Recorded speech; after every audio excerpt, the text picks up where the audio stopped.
all joking aside, this is very important because if you don't breathe, you do die. But there's a reason that we're talking about that, and that is because our body, there's a hierarchy in our body. So we prioritize certain things over other things. This is obviously very important because this is one of the three of the main inputs that we put into our body that helps us function, or really just ensures our function. The three main ones being food, water, and air. Food, I'm currently living on no food for the last 48 hours. Here I am standing, not dead. So yeah, your life sucks without it, but you can live without it for an extended period of time. It's not gonna be super fun, but you can do it.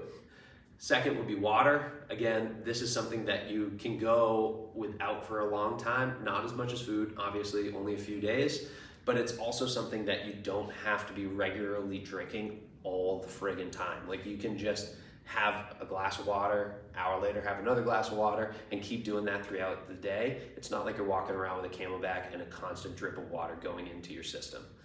Air, on the other hand, we're doing it all the time. You're breathing literally right now and you haven't thought about it for these 2 minutes. Your body just knows that it has to do it. It automatically does it. It's part of the autonomic nervous system. This is something that you have to constantly be doing, unlike those other two.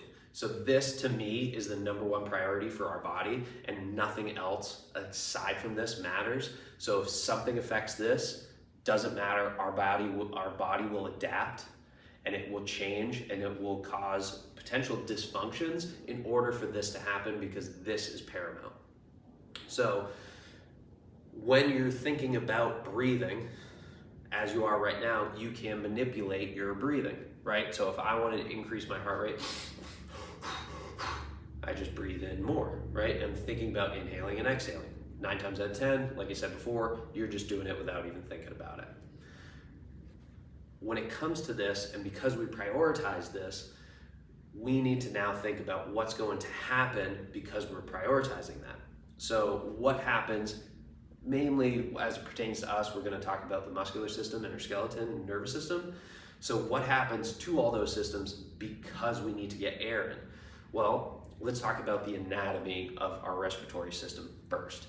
If you made it this far in the video, thank you very much. I really appreciate it. I'm about to get in the nitty-gritty detail. If you want to close out and scroll on, please, by all means, no hard feelings. If you're going to stick with it though, bear with me for a little bit because it might be a little bit of a bumpy ride. So, and if you have any questions, just please comment them. I could have misspoken, whatever, no one's perfect. Comment down below. I'd be happy to direct message you or whatever. So let's talk about the anatomy of the respiratory system. First, let's talk about the two things that I think are the most important in that system, and you could probably name them: lungs and diaphragm. So there's differences between the right and left side. So our right lung is bigger than our left lung. Our right lung has 3 lobes, our left lung has 2 lobes, and our heart is off on the left side, which is now taking up chest cavity space that could just be used by the left lung, and the right lung has that extra space that it is utilizing.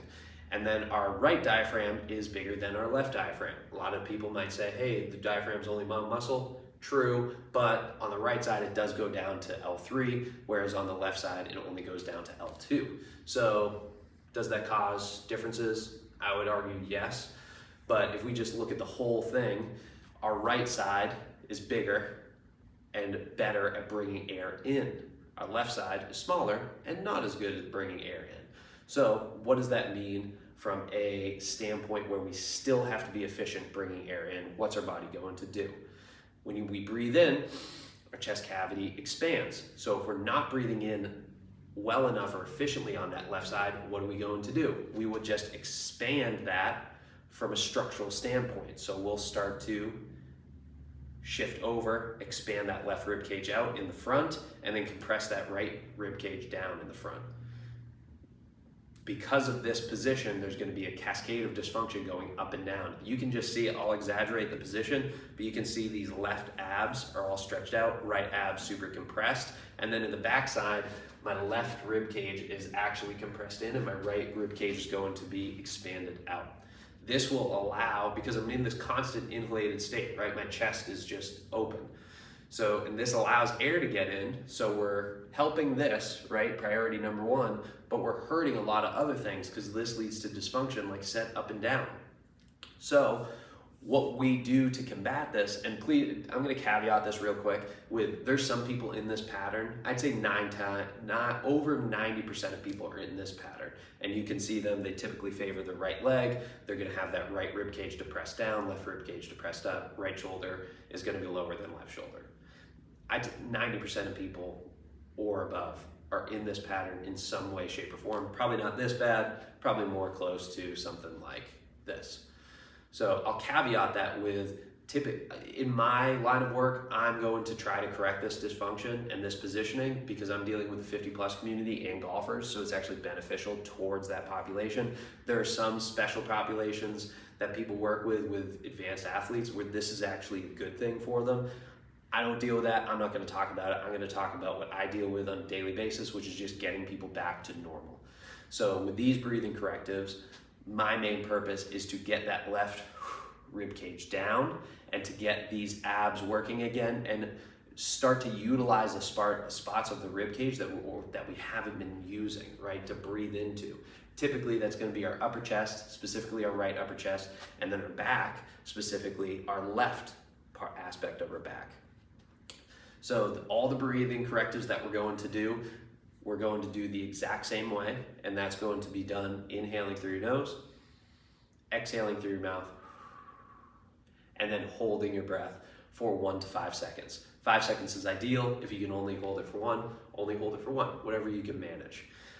When we do this, and while you're doing these correctives, if there's someone's next to you, they shouldn't be able to hear you breathe. The reason being is we're really just trying to get into that nice, calm, and relaxed state, or that parasympathetic state, because that's going to allow us two things. First, we're going to be able to regulate our nervous system. So we're dealing with our nervous system in the same way, or we're doing the correctives with our nervous system in the same state as it is 90% of the time. Like I said, we're doing 21,000 breaths a day.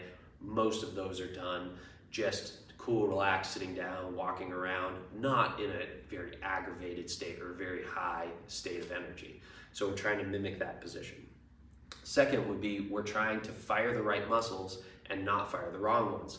When you think about when you really breathe in, or when you're breathing in after a hard workout or something like that, it's like everything's moving, right? My arms are coming up, everything. So I'm using my shoulders, I'm using my biceps, I'm using everything to breathe in just because I need to, right? We're not trying to do that here. We're trying to mimic where we are for most of those 21,000 breaths, really try to get a good feel of the muscles that we should be using, and telling our body to feel this position because this is how it should be breathing all the time.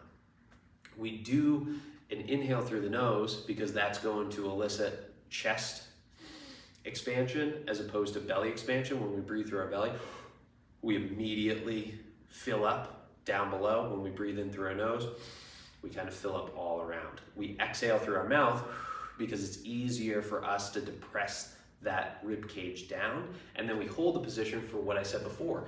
We hold that exhale because that's the position that we're trying to feel. So we're trying to give our body time to tell the nervous system, hey, this is what you need to feel. You need to feel this left rib cage down. You need to feel these muscles on. This is what we're supposed to be doing when we're doing those 21,000 breaths a day.